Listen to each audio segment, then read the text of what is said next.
Hi guys and welcome back to the channel. Today I've got two replays in the Swedish tier 10 tech tree heavy tank, the Kranvagn. Now if you do like the video, as always, don't forget to like and subscribe down below as it really does help out the channel. And yes, the Kranvagn, this is another video that I've had in the vault for quite a while. And it's one that I've meant to make for quite a while. This first replay in the Kranvagn is one that... What happens when you're annoyed? You play the game, you play tilt, you lose all of your hit points in the first 30 seconds of the game, and then you manage to recover it by being as tight as possible, and you actually get a decent game out of it. And the second replay is just a pretty decent damn replay in the Kranvagn, showing off exactly what the Kranvagn loves to do.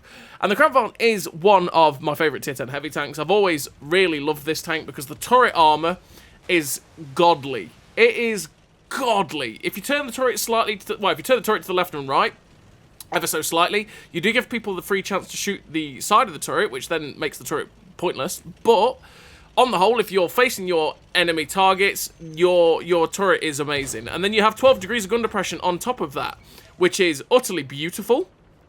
Which means that you can go hull down on a ridgeline and absolutely farm your little socks off with this gun and this tank.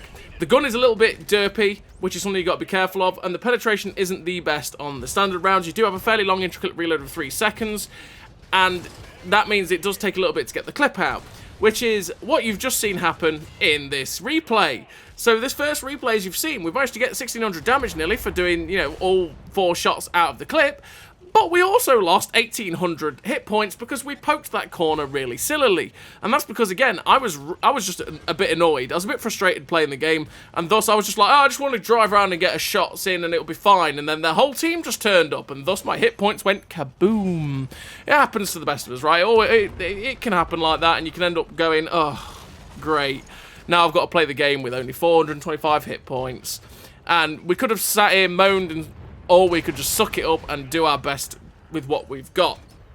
And yeah, the standard rounds on the Kranvagn do have 252 standard penetration on the APCR rounds, with 300 heat pen, which is okay. That means you're going to be able to pen stuff like the Type 5 heavies and the Mousers, but 300 heat pen is really quite low for a tier 10 premium round, which is something that will hold you back a little bit. Also, your APCR is 1,000 meters a second shell velocity as well, which is quite slow for APCR, so it's something that you will feel a little bit with it. And you've only got 840 meters a second shell velocity on the heat rounds. You do, like I say, have that 3-second intra-clip reload, which is a little bit long as well. It means you take 9 seconds from firing the first shot to get rid of all the damage, which means that there's a fair old chunk of time where the tank that you're shooting at can get the chance to shoot back at you, right? It's not like a TVP or a T57 Heavy, which just dumps out the clip really, really quickly. It's more like the 50B in that regard. But I do much prefer this tank to the 50B. Even though the gun handling is way worse than the 50B, you have the worst penetration, etc. And the mobility is so-so. The mobility, obviously, on the 50B is way, way better, but the mobility on this tank can still be pretty decent. I just always preferred it because of the turret armor, and I just never minded the gun that much. Because, I mean, the gun does have a base accuracy of 0.36, which isn't, again, the most inaccurate of of guns in general, but it does like to hit the floor every now and then, especially when you're trying to dump the clip. It sometimes just goes, you know what, I could have penned that, but no, I'm just gonna miss.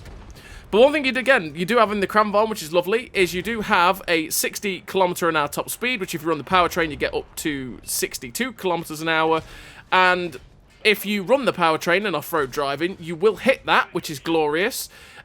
It's not like the 50B, which will swing and a miss and do fantastic, and even on slight inclines going uphill, you'll still hit a decent speed. If you do go up on a hill and stuff like that, your engine power does suffer a little bit, and thus you will probably struggle with that 60 km/h top speed. You won't really get anywhere near it, but especially if you're going slightly downhill, that 60 km/h top speed on this tank is pretty damn nice, and it helps you to get to really aggressive positions to be able to dump out this clip, get you to those aggressive ridge lines where you can go hull down, use the fantastic turret armor, and have a great time.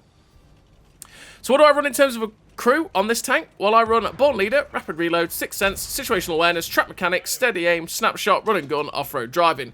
Off-Road Driving to reduce the effect of the ground resistances on this tank so that I can get it up to that top speed. The 3 gun perks, because like I say, this gun is a little bit derpy with that 2.5 second aim time, as well as the 0.36 accuracy, so I want to make sure that this gun can be as good as it humanly can be. And then all the other perks are generally what you're going to take on a World War II tank. And then in terms of equipment, I run the optics, the gun stabilizer, and the powertrain. Powertrain to get you up to 62 km/h, and it just gives you that extra little oomph in the engine to be able to get to the top speed, the gun stabilizer, because again, you really want to make this gun as good as it humanly can be, and the optics to be able to actually spot for yourself, because you can get your view range up to 512 meters of view range, which, especially if you're on a map like Prokhorovka, can net you some really good spotting. And yeah, that means you'll be able to maximize what you can do in the old Kranvagn. And with that powertrain as well, you actually get that little bit of extra oomph in the engine, which does help you get the top speed, because without the powertrain you have a 15.63 horsepower per ton ratio, but with the powertrain you actually have a 16.4 horsepower per ton ratio, which gives you an extra 0.8 horsepower per ton ratio, which again, it may not seem like much, but it does really help you get to that top speed and just feel that little bit more mobile. So this first game, as you can see, we're on 64 hit points. We've been on very low hit points most of this game, but we've managed to get 5,090 damage so far with 661 assistance. We're just waiting for our reload to be able to go over on this UDES-16, but the UDES-16 gets shut down by the Kranvagn, which means we're nearly fully loaded on the heat clip, because we only had 3 rounds of APCR left. We may as well load a full clip of heat. And we're going to try and find this VZ, and there he is. We get a nice shot through his drive wheel on the snap, which tracked him in place. We go for the shot. It goes straight through his upper plate as well. He looked like he was trying to figure for a shot at us, which I was not having. I was like, nah, you're killing me, bro. And we've managed to pull back. He gets shut down, and we finish the game with the victory. 3 kills, 5.8k damage, 1,058 assistance, the ace tanker, the high caliber, the 1,636 base XP there. A pretty decent game for the Kranvagn, and to be honest, it's a pretty damn nice game to have in the Kranvagn, for saying that we ended up with such low hit points right at the start. It's one of those things where when you are irritated, you make stupid plays, and you make stupid plays because obviously you are frustrated, therefore you end up going, oh, I'm just going to do this. And then it can lead to situations like what you saw at the start, where all of your hit points just go, boop, gone. And then you're stuck with nothing to use, nothing to play with, and you've really got to play extremely tight to be able to get the most out of the tank and be able to actually have a decent game. And that's exactly what we did in that first replay. So now we're on to the second replay, and on this map, which is Thankyou Ridge, what I'm going to do is I'm going to use the 60 kilometers an hour top speed that we have to push along the sea line and get to the hill at E8, E9, get hull down, use the 12 degrees of gun depression, and using, obviously, the good view range as well, we can maybe spot out along the 9 line and see if we can get some good damage and some good assistance. And obviously, with the Kranvagn having 12 degrees gun depression, which is, again, it's a fabulous number to have. It's just a fabulous set of gun depression to have on this tank. And it's something that you do get, obviously, on all of the Swedish TDs? No, Swedish heavies. On all the Swedish heavies in the Kranvagn, the Emil 2 and the Emil 1, and the Barracuda / 1951 as well. You get that 12 degrees gun depression, and it truly is a thing of beauty. So we're on Thankyou Ridge. We're trying to make the cross to get to this hill, but their team's getting spotted, and I'm sitting there going, oh, goodness gracious me. We're getting a little bit of assistance on these guys from the people behind us, but we're just putting out the clip, and I'm just trying to keep myself in a position where they couldn't really see my tank, but they could see my turret. But again, we've lost 1,100 hit points in the first 30 seconds, first minute of this game, which is not great. But we have managed to get 2.5k assistance again. That's why you really want to buff up your view range a lot in the tanks like the Kranvagn, because we could have been in that position that we were in there, crossing to get to this hill. We wouldn't have spotted those guys, and thus they'd have shot at us, taken all our hit points away. We probably wouldn't have spotted them until they fired, but we spotted them way before, which gave the enemy, or should I say our allies, time to be able to get aimed up on them and feed us all of that beautiful assistance. The M46 Patton tried to attack our Batchat. We made him pay for that. We're up to 3 point... That is a satisfying number of assistance. 3,333 assistance. Ooh. Oh, yeah. Getting the final shot of that clip into the Rheinmetall Panzerwagen, and we're up to 2.5k damage, which, for the first 2 minutes of this game, that's what? 5.5... That's 5.7k combined. Quick maths, people. Quick maths. And we're up to 5.7k combined, which is pretty damn good, really. For saying we're in the first 2 minutes. We may have lost a lot of hit points, but, you know, we're still going. Waiting on the reload now to get after this Leopard and Conqueror. I'm kind of sad I got spotted when I did, because that made that Leopard pull back. But now we're loaded. We're going to see if there's anything still camping on top of the hill. We actually see the Leopard PTA, who has popped up. And he pulled back before we managed to get the gun on target. But what we're going to do is see if we can get over to get the shot into him. Now, this is risky business. Because if there is anyone sat at the back at J9, clearly they will get... That's a very risky shot to take, because they will get shots into you. And it can end very, very quickly. But we did manage to get a shot into the Leopard PTA there. Now we've got a 7 7-7 friend. The 777 is going to drive around the corner. Oh, dear. But we're going to make the most of this poor guy's unfortunate situation and try and get some shots into the 4005. And oh, my lord. That was a terrible clip. We unfortunately hit the dead turret of the poor old 777 that got full health Emirax by the 4005. And then we managed to pen the 4005, then another shot hit the dirt, then the other shot missed, and oh, it's a sad, sad time for us as we only got like one or two shells out of that clip into that 4005. That was a chance. But now we've got another chance. We've got a full clip, and we're coming up against this CS63. So we get one into him, just aiming for his turret front, but unfortunately that ricochets because his turret front's a little bit more tough than I thought. That third shell just hits the dirt. But our fourth and final shell goes straight into the drive wheel, which is perfect. And we are out. Again, you've seen a little bit of the Gerpy? Yeah, the Gerpy gun handling.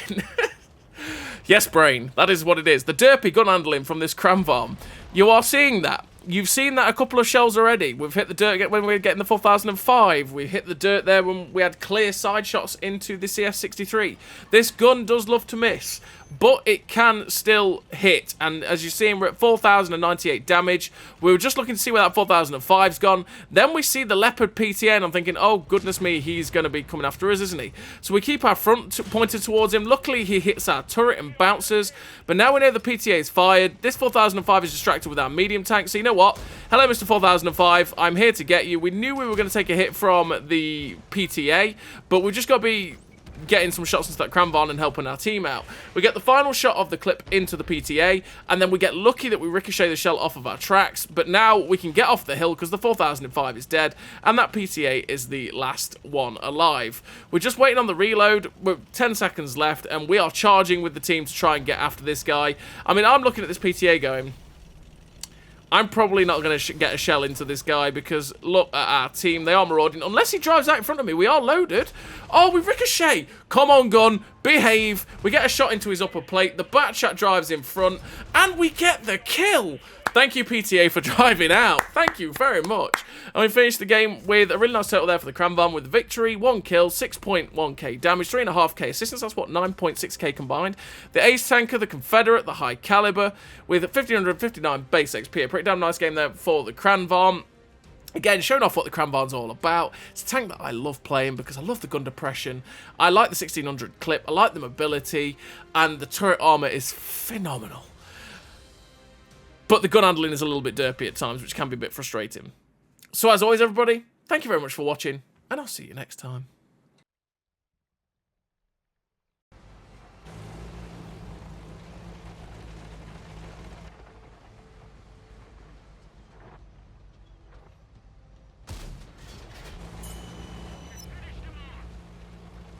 A great success!